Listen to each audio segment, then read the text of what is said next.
It's Albert the Prince Bell, 21-0 checking in, and you rocking with Keeping It Real Sports. And we gonna be on these. We're gonna be on a lot of times. I love the platform. Check in. It's the new wave. Like, follow, subscribe, and do all that good stuff.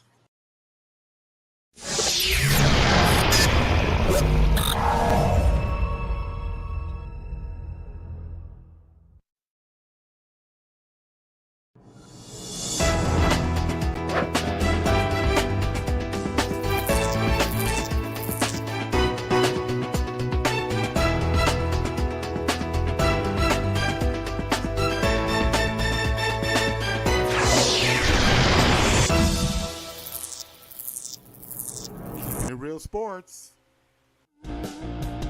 Oh man, Saturday is here once again, Andy. I am pumped. I am ready to rock and roll. I am the real sports guy, Steve Taylor. He is the Sandman, Andy Sanzon. Talk to me, my brother.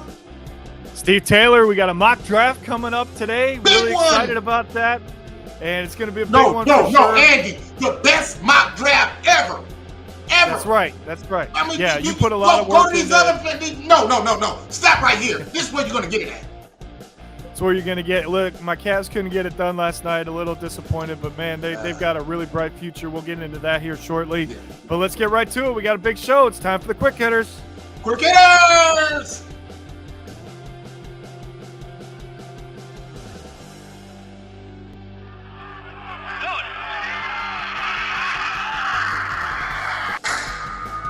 Quick Hitters.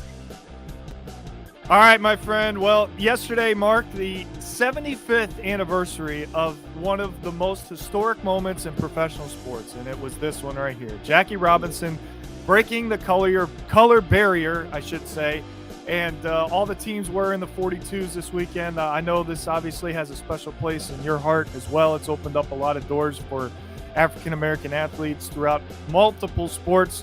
But honestly, Steve, if there was one guy that should have done it, it was Jackie. He was just such a tremendous person overall, not just an outstanding Hall of Fame baseball player. And I really like what the Major League Baseball does every year to celebrate the commemorance of what he did. Yeah, absolutely, man. Here's a guy that really, I take my hat off to him because I understand how hard it could be and what he went through for us as African Americans. Man, my hat's off to him. And you know what, Branch Rickey, you picked the perfect guy to bring in. My hat's off to you, Jackie Robinson. Yeah, and some more great news as we continue here. Earlier this week, we learned that Dick Vitale is cancer-free. Let's clap it up, Steve. That's a big deal. Really happy for Dickie V. Rang the bell after he finished his last treatment. And who knows? Maybe we'll see him back on the air next year. That would be special. Because and I tell you what, baby, he's a diaper dandy. He can flat out get it done. He's a diaper dandy, baby. Yeah. It's not the same without him. It just isn't. There's no question about that. And but now on a sad note, we lost a Hall of Famer on Thursday as well. One of the best ever, Steve. A lot of people don't realize this, but he was one of the best ever. Mike Bossy, the Hall of Fame winger from the dynasty of the early 80s in the New York Islanders, won 4 straight Stanley Cups. And Steve, he was the only player in NHL history, and yes, this includes Wayne Gretzky, Gordie Howe, Mario Lemieux, the only player ever to score 9 consecutive 50-goal seasons. Tremendous accomplishment. Was an ambassador for the game as well. He will be sorely missed. Yeah, terrifying player. Very terrifying player, Mike. The boss. Man, boss. Yeah, lung cancer unfortunately caught up with him at the age of 65. And then a developing story that happened at the end of the week that we have to talk about, Steve. Kelvin Joseph, a person of interest in a murder possibility here. Man. Now, his agent says that he was in the passenger seat of the driver that was the one that killed the victim. But I don't know, Steve. Whatever it may be, this is not good for him, and it's definitely not a good look for the NFL either. Well, the thing is, man, they've got video surveillance of you, dude. So there's no lying your way out of it, man. Just go talk to the man, whatever. Don't put yourself in a situation, man. I'm tired of hearing about this. Yeah. These guys are professional athletes. Steve, they have more money than you and I can even imagine what that's going to be like someday. And yet they go out there and they make these bad decisions and they put themselves in these compromising situations. I just don't understand it. Yeah, I mean. All right, partner. Well, last night we had the completion of the NBA playoffs. The bracket is now official. Unfortunately, like I said, the Hawks ended up coming in and Trae Young just could not be stopped in the second half. 32 of his 38 points in the second half alone, 14 of those 32 in the fourth quarter.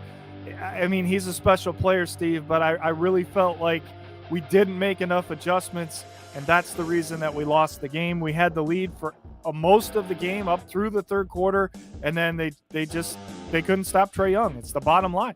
Man, the dude is a special player, man. I told you that's why I was telling you I would be scared to bet against Atlanta because they're built for this. Man, Trae Young is built for the playoffs, man. He is not afraid of big moments. He's a very special player. I call him Isaiah Thomas with a 3-point jump shot. Yeah, and how about the story in the West, Steve? The Pelicans, not only do they get into the play-in tournament, they come from behind on the road and they beat the Clippers. Now, granted, Paul George was out because of COVID. Maybe that had something to do with it. But can we start talking about the impact that C.J. McCollum has made on this team to get them into the playoffs? Yeah. The number that he did on my Spurs the other night was incredible. He had 17 points in the first quarter. He absolutely led the brigade for these guys. But him, Brandon Ingram coming of age, they've got a number of ways to beat you. And we're not even talking about Zion Williamson. They're looking down the road. This team has a bright future. And Zion, if I were you, I'd pump my brakes on one to get the hell out of New Orleans because something special is happening there. Well, but Steve, you have to wonder what the hell's happening in pregame and why isn't he playing if he's doing 360 dunks and warm-ups? The same reason Ben Simmons is playing, but that's something we'll get into later. We're going to get into that later if we have time, by the way. Yeah. But real quick, let's break down our picks for this bracket. We both agree unanimously it's going to be Phoenix in the 1-8 matchup. We differ a little bit here in the 4-5. You've got Dallas. I'm taking Utah, and the reason I'm taking Utah, Steve, is Doncic is already out for game 1. I don't know if he's going to be healthy enough, and if he's not healthy enough, I don't think they can beat Utah without Luka Doncic.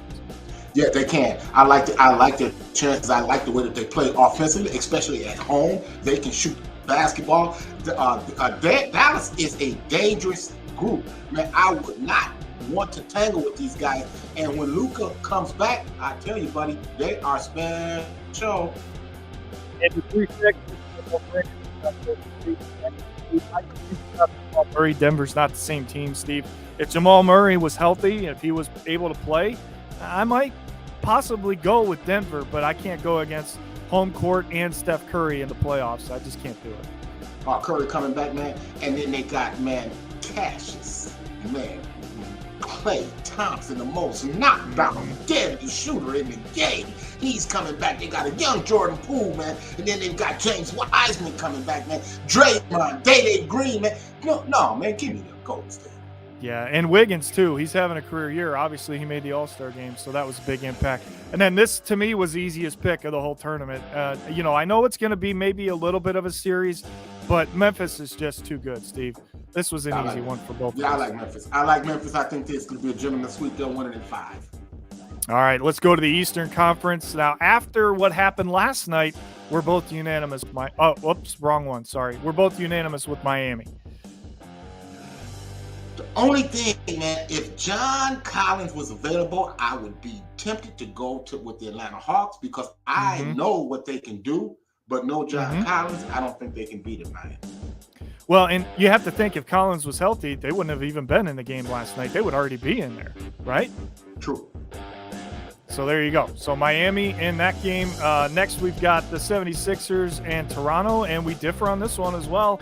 Listen, I don't think anybody's been playing better basketball than the Raptors over the last 3 weeks. I think they're going to continue that through the playoffs. And I don't trust James Harden, Steve. So I'm going to take Toronto in an upset. Here's why I'm picking Philly, because James Harden and the Sixers finally had a chance to practice. Practice? I said practice. They hadn't had a chance to practice since he's been on the team. So I like Philly, the adjustments that they're going to make. Look for Joel Embiid to be more of a playmaker in these playoffs. All right, unanimous choice. Obviously, we both think Milwaukee's coming out of the East. Even though I picked Brooklyn to win it all, I guess I have to stand by that. But if I could redo it, I just don't see them being stopped. They're just too good. I mean, they've got the best player in the NBA on their team, and they've shown that they can find a way to win if he's not on that night. That makes him really dangerous. And, like you said, it's DeMar the regular season. I don't think he can show up in the playoffs either. And without Lonzo Ball, this is a different Chicago team. I don't think they have enough. Maybe they win a game, possibly two, but there's no way they win the series. Nobody's beating Milwaukee. And surprisingly, you're with me on this one. We're unanimous that Brooklyn's going to pull the upset against Boston because Robert Williams is hurt. Well, Daniel Theis has done a good job, man. That's the underlying thing that we really have to look at where Boston is concerned. Boston has finally figured out that they really don't need a big three, that they can contend with their big two. I like what they're doing. It's going to be really interesting to see if Jason Tatum can make that step up to the next level. Because in my book, he's one of the top 5 players in this league.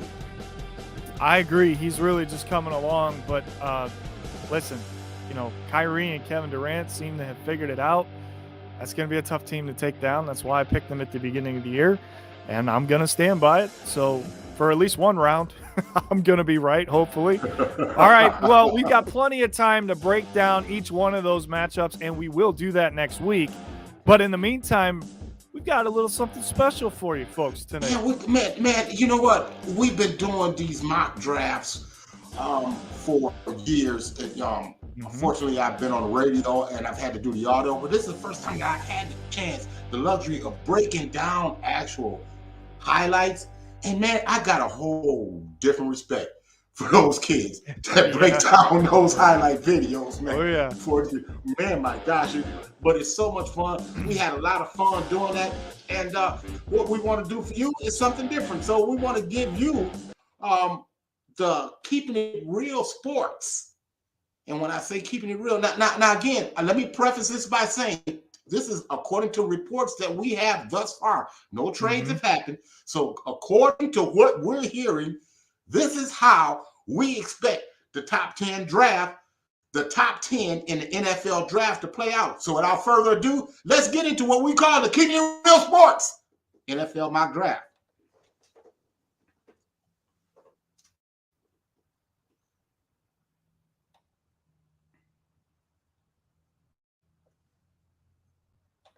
All right, Steve. Well, obviously, there is a unanimous number one pick. This isn't going to take long.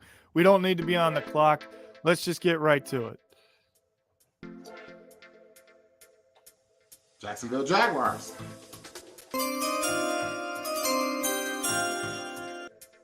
Jacksonville selects Aiden Hutchinson, edge rusher, Michigan. The Jacksonville Jaguars don't need another edge rusher because they're good talent at that position, but they can't pass up on the best prospect in this draft. Aiden's ability to bend the edge and make plays and his non-stop motor is what has scouts drooling over this prospect. Aiden Hutchinson, edge, Michigan.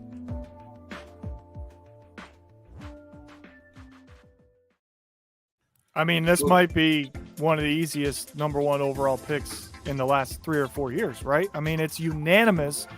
Not just us. Everybody has Aiden Hutchinson going to Jacksonville.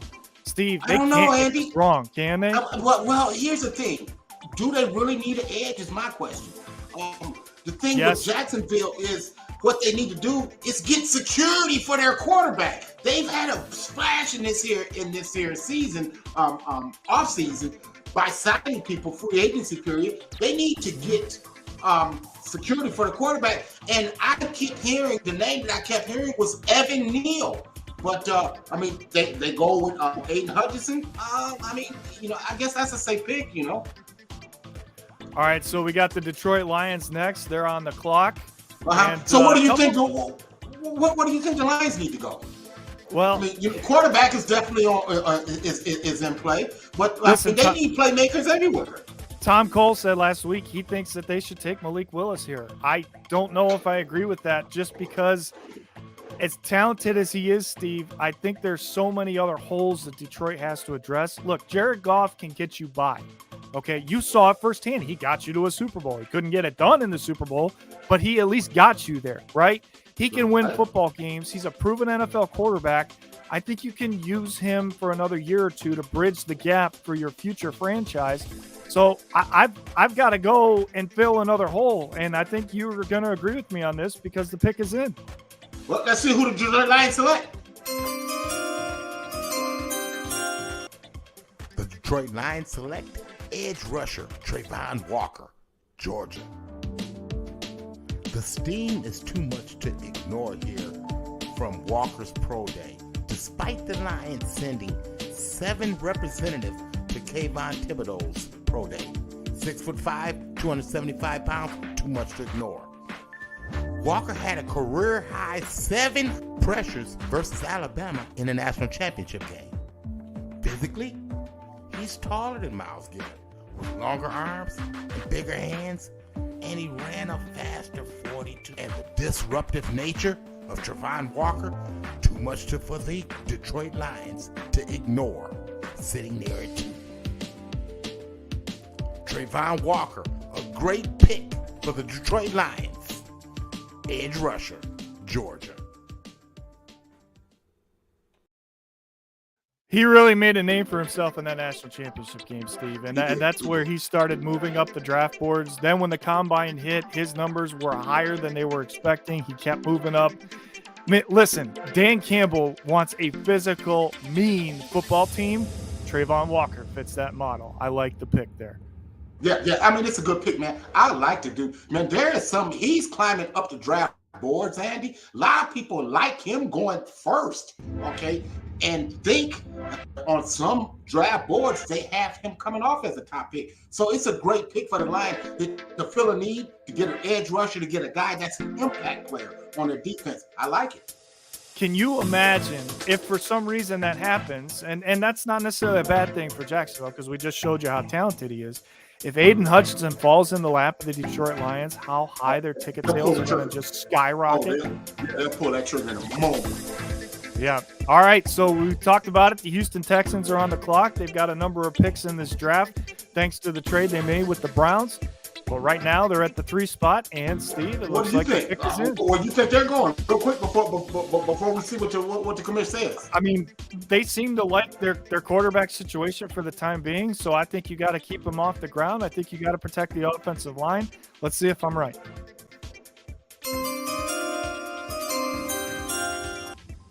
The Houston Texans select offensive tackle Evan Neal, Alabama. At 6'7", 350 pounds, you can plug and play Evan day one. He can grace your running game and open up big holes. At 350 pounds, he moves like a man that's 50 pounds lighter than him.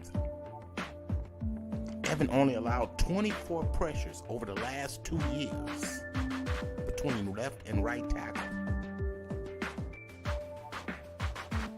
Evan Neal, offensive tackle, Alabama. Listen, no more Deshaun Watson, obviously, so they don't have a quarterback that can run. The only way to be successful is to not get him sacked. That's a home run pick for me. You know, like you said, maybe Jacksonville surprises people and they don't go with talent, they go with need. And if they do that, then there's no question Neal goes number 1. Yeah, man. I mean, dude, the dude's 350, and he runs like, a gazelle for a guy that big, man. Mm-hmm. I mean, are you serious? Yeah, I mean, he's a Candace prospect. I mean, he's a plug and play day one starter. All right, next on the clock, the New York Jets. And Steve, this is a team to keep an eye on because they have 2 picks in the next 6 picks. They have the 4 and the 10.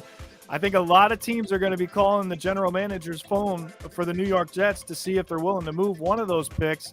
Some teams need a quarterback that might want to come up and move into the 4 or potentially the 10 as well.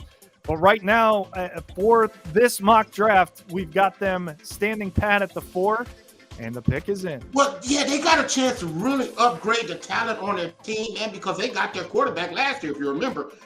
Yes, Zach Wilson. Pick is in.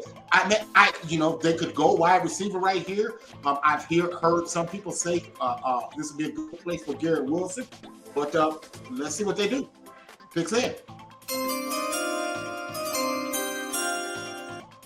The New York Jets select edge rusher from Oregon, Kayvon Thibodeaux. At 6'4" and 256 pounds, Kayvon ran a 4.5 40-yard dash. Thibodeaux's 91.5 pass rush grade ranked 4th amongst qualified draft-eligible edge defenders last year. He finished the season with 47 total pressures, 9 sacks, and 11 quarterback hits. A big-time playmaker and a great pick for the New York Jets. Kayvon Thibodeaux, edge rusher, Oregon. Steve, I think his elbow injury had him fall to this spot because going into last season, he was the unanimous no-brainer number 1 pick, and then he hurt his elbow against Ohio State, and I think that has affected his stock. But to get him at 4, I mean, to me, that's a steal. I think this is a great pick for the Jets, and it fits the mold of Robert Saleh and what he wants to do on the defensive side of the football. Absolutely.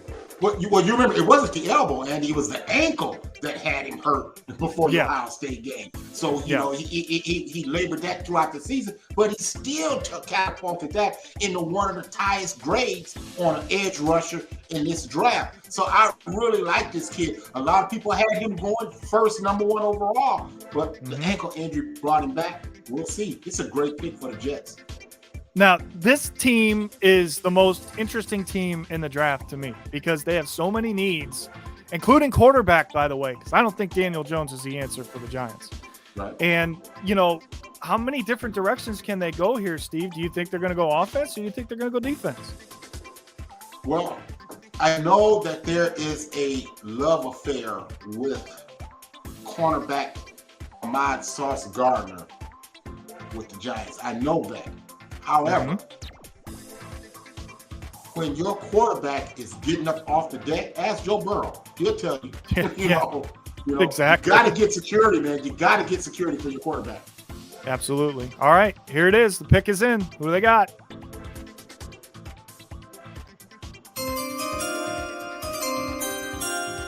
The New York Giants select offensive tackle Ike Ekwonu, North Carolina State. He's a long-limbed athlete at 6'4", very athletic, and his scheme diversity in run blocking is what has the Giants drooling over this prospect.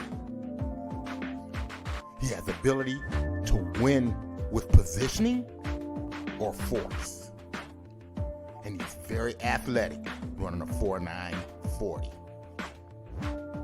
Ike Ekwonu, offensive tackle, North Carolina State.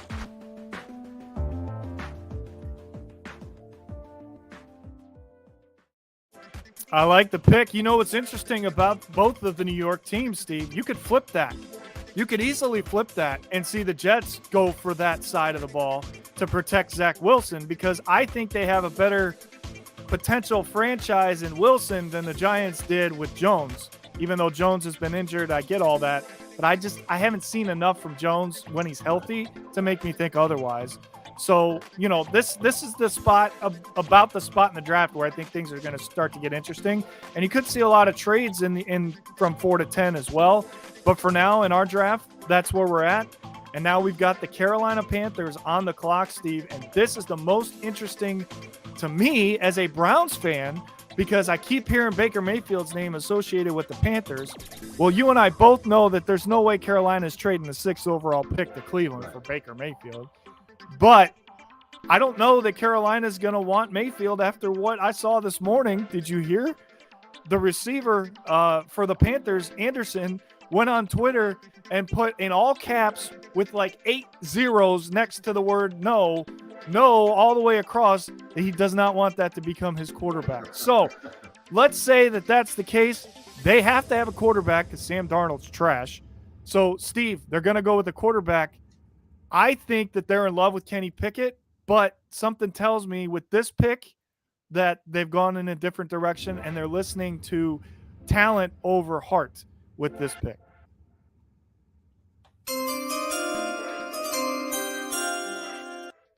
Carolina selects quarterback Malik Willis, Liberty. The Panthers whiffed on all the quarterbacks they could have obtained via trade, so they have to use the selection on a difference-making signal caller, given that this is the only pick that they have in the top 100. Malik has the sort of energy Carolina has been lacking since the departure of Cam Newton. With a huge arm and great mobility, Malik Willis definitely has that it factor that NFL teams are searching for. Quarterback Malik Willis, Liberty.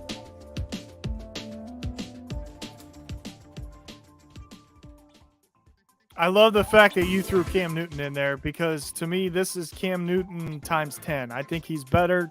I think he's more talented. He's got a better arm. I think he's a better decision maker coming out of college than Cam Newton was. And I also believe he's a lot more mature than Cam Newton was at this stage in his young career. This is a great fit. I think Matt Rule is a good quarterback coach to put with Malik Willis. Let's hope they listen to us and take Willis over Kenny Pickett. But they're definitely taking a quarterback. I think we agree on that for sure. Well, yeah, I do too, man. I think Kenny Pickett is they got a Kenny Pickett in house. It's called Sam Darnold. Okay, and what you're looking for is a guy that you can let kind of redshirt this year, which you can do that with him, kind of like Kansas City did with Patrick Mahomes, where they let him redshirt that year up under Alex Smith. This would be great for Malik to redshirt up under Sam Darnold. Who knows, by the end of the year, you can be getting the snaps. And I apologize. I put the Falcons up, but I forgot that the Giants have another pick right here already. Yeah. So they're at 7, Steve. All right, they've secured the offensive line. So now they go back and get Juice, right? I mean, this is a no-brainer. And obviously the pick is in. Oh, man, they freaking love Sauce, man. Sauce, I said. The New York Giants select cornerback Ahmad Sauce Gardner from Cincinnati. The Cincinnati Bearcats corner did not allow one touchdown throughout his college career. At 6'3" and 190 pounds, it makes him an elite physical talent at the cornerback position. He has played over 100 snaps more than anybody else in FBS since 2019, and he leads that entire group in coverage grade on those reps. He has a big-time arm length at 33.5 inches and brings the alpha mentality during one-on-one reps. His ability to blitz off the edge makes him perfect for Martindale's aggressive blitzing defense. Sauce Gardner, cornerback, Cincinnati. And that's why I think that they went with Igwaku the first time, because they knew that Sauce would be there for them here at this pick. It's a great fit. I think that he's possibly the next best Jalen Ramsey coming out of this draft. Steve, he didn't allow a touchdown. You said it in the package. He didn't allow a touchdown in college football. That's unheard of. It's unheard of. Andy, but did you see how he squares up and runs hip to hip with receivers? Like, you can't get separation from this guy. This guy is 6'3". He's 6'3". He comes up and he hits you. Man, Sauce Gardner has the most impressive highlight package that I saw in a cornerback in a long time. I absolutely love the sauce, man. Man, I'm buying it. I'm buying the sauce. I'm all in. Yeah. And keep in mind, Steve, he has big game experience because of the semifinal. He played against Alabama, and oh, by the way, he still didn't allow a touchdown. So that's big time game film right there for sure. Yeah. All right, Atlanta signed Marcus Mariota in the offseason as a stopgap quarterback, Steve. They've got a couple of different needs as well. But let's say Malik Willis does go to Carolina. Are the Falcons looking at Kenny Pickett, or do you see them going in a different direction here? Well, they could go quarterback, but I'm hearing that could be a landing spot for your Baker Mayfield. Just kind of keep an eye on that. But Atlanta, I think they need to get more playmakers. They got one last year in the first round in the tight end Pitts, and then they moved off of Julio Jones. They need to get wide receiver help. And I tell you what, man, the best wide receiver on the board is still there. You know, so why not take a chance here?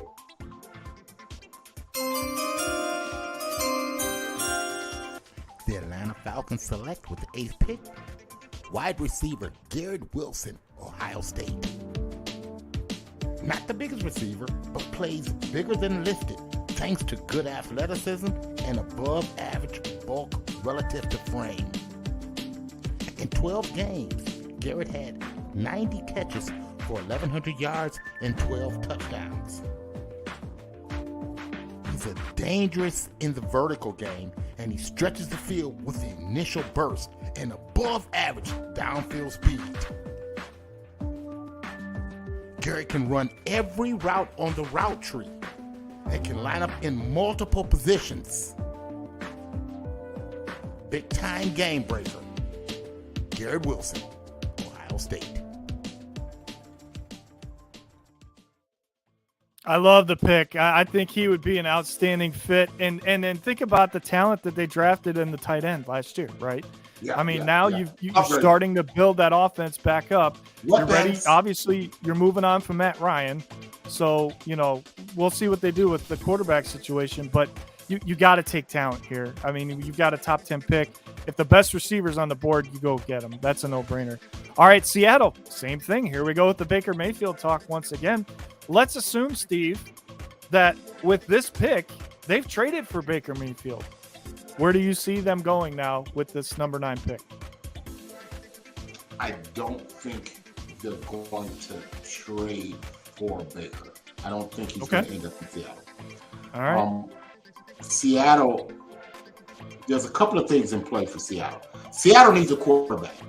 I don't think they're going to reach for one here. But they need to get security for their quarterback.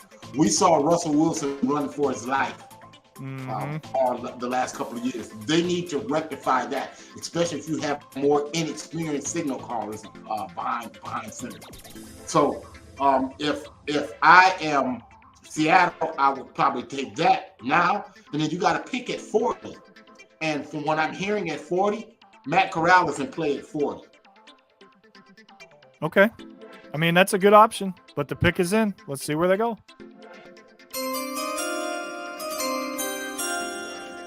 The Seattle Seahawks select Charles Cross, offensive tackle, Mississippi State.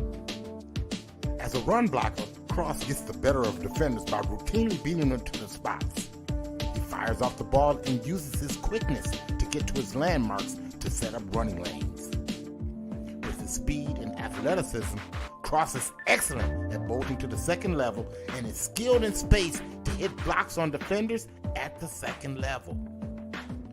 Cross has the size and the mass to stop defenders by turning and manipulating. He blocked hard through the whistle. And because he finishes defenders with such violence, he has all of the makings of a left tackle in the NFL. Charles Cross, Mississippi State. Oh, Pete Carroll's got to be licking his chops to see that guy on the board, right? I mean, you can find a quarterback if you've got an offensive line. It's different when you have a quarterback trying to find an offensive line. Right. I like the pick, but we still haven't talked about what some people believe could be the best player in this draft. He's still sitting there now with the Jets at 10. And oh, by the way, they've got a defensive coach. They already went and got Kayvon Thibodeau earlier in this mock draft. Now, Steve, they've got to take the best player available, and we already know who that is. And we're running out of show. So Well, we're running out of show, and we're going to get this in real quick. But you know what? There was a love affair with the wide receiver from Ohio State that just went off the board. So right here, you got to go and get the guy, right? Don't you? Yeah, absolutely. So let's go see who the Jets take. The New York Jets select cornerback Derek Stingley Jr., LSU. At 6'1" and 195, he owns the prototypical size of an NFL cornerback. An exceptional athlete, Stingley can go toe-to-toe with the fastest wide receivers that college football has to offer. The LSU cornerback begins his coverage campaign from an excellent low stance. From there, he explodes into an expressive back pedal with the fluidity to turn and run with ease. Although he demonstrates excellent speed through his play, there's more to him than just being able to run. He can come up and thump you, and what I love about him is he ear holes receivers.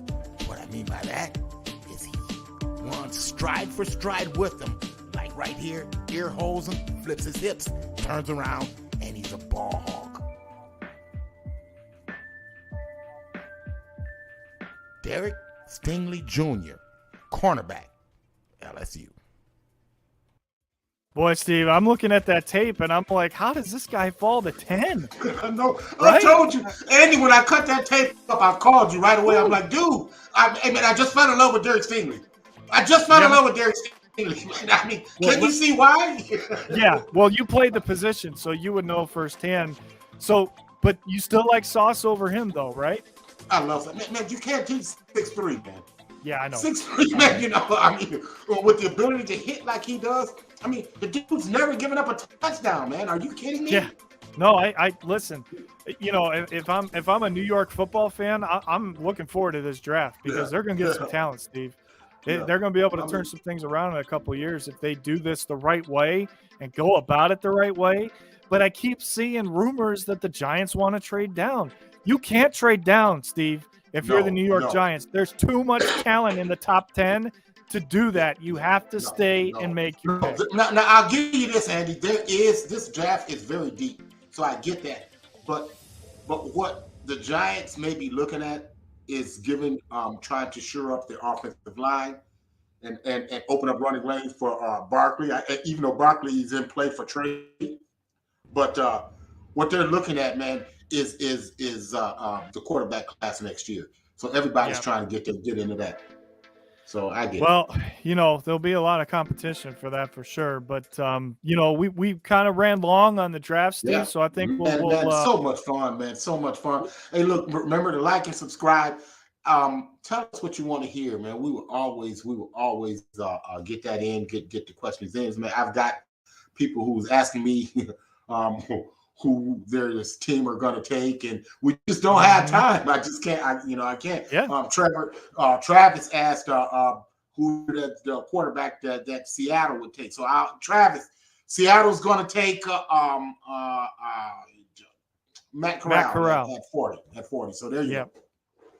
All right. And if for some reason he's not there, Steve, I think Sam Howell still will be. So I think they'll be able to make a pick there. Yeah. So. Well, listen, we're going to end the show a little bit differently this week because of something that happened literally right after we went off the air last week. Yeah. I got the news right after we got off air last week about Dwayne Haskins, the sudden passing of Dwayne Haskins. Much love to him and his family. Here's a guy who left behind a wife, a family, and a nation, Buckeye Nation. We got nothing but love for Dwayne Haskins. So we put together a little tribute video here to Dwayne. That's how we're going to end the show this week instead of sound off. But another one in the book, Steve. We've got a lot coming in the next few weeks with the draft and the playoffs, and the NHL playoffs are around the corner. So a lot to be excited about. Blues are defeated in the last 7. Just saying. They're looking really strong for sure. Tarasenko. Looking really strong for sure. I'm excited to see what they can do this year, but we'll get into that in a couple of weeks. There's still 3 weeks left in the regular season, so it's a little too early to get into the Stanley Cup playoffs, but plenty of breakdowns coming next week as the series begin in the NBA. We already gave you our picks, but we're going to break it down. We'll be breaking down the draft even more so because it'll be the weekend before the NFL draft, so we got to come up with something there. You and I'm sure we'll do that. But as we always say, we wish you love and peace. Deuces. Rest in peace, Dwayne. Dwayne, Yeah, what you think of Ohio State? this is awesome. Going to college here. You going to college? Ryan Suvar as the new king. And this will all be mine? Everything a light touch. In my freshest J's, I ain't slept in days. No, you ain't seen me since yesterday. But see, I got a date with destiny. Cause this is summer that our life changed. Hove asked me, is you ready for it? I looked around at all his nice things. Told him, you already know it. Here comes Dwayne Haskins, the Ohio State quarterback who literally is living the dream he declared as an 11-year-old in Columbus. Man of the year. What you supposed to do when the OG don't get it? Lost what was once there, so they won't quit it. Homie, it's a new era. Let me show you how to move in a room full of dudes that don't got a clue how to do this. Probably work with Q, so to them it's a Rubik. Here he comes after a season that's produced 20 Ohio State records. Cause he making a killing off me. Red diamonds he designing got me shining. Spotlight cover my body, my chain blinded. A cop like runner, they wanna retain find him. Me and Hobie Ho out on the same island. Took the whip to the other side of Jamaica. Seen how he was living, said I gotta get my weight up. Formulated my plan, motivated by dreams. Parlay with my mans, motivated my team. Said look, we got a footing. Being good is good, that'll get you Drew Gooden. But me, I want Jordan number, LeBron footed. Dwayne Haskins has gone over 400 yards passing again. Silly like Chris Farley. So Wow, like him, this kid is masterful. Dwayne Haskins has been spectacular. Something they can reach for. You better dream, boy. And Dwayne Haskins breaks Drew Brees' 1998 Big Ten record. I'm a little gorilla, so Touchdown pass number 50. That deal too much, but just a part of me that's flowing out through my arteries. Who hard as me? You JV, I'm varsity. Woo, that boy Simba crazy. How did No, he's not Tim Tebow. He's more like Peyton Manning or Tom Brady. It's Judgment Day, I'm here to give you tell. Maybe over your head, I'm ahead of my time. Scared of my future, I know they dreading my prime. Cause I only make classics, now what that take? Time.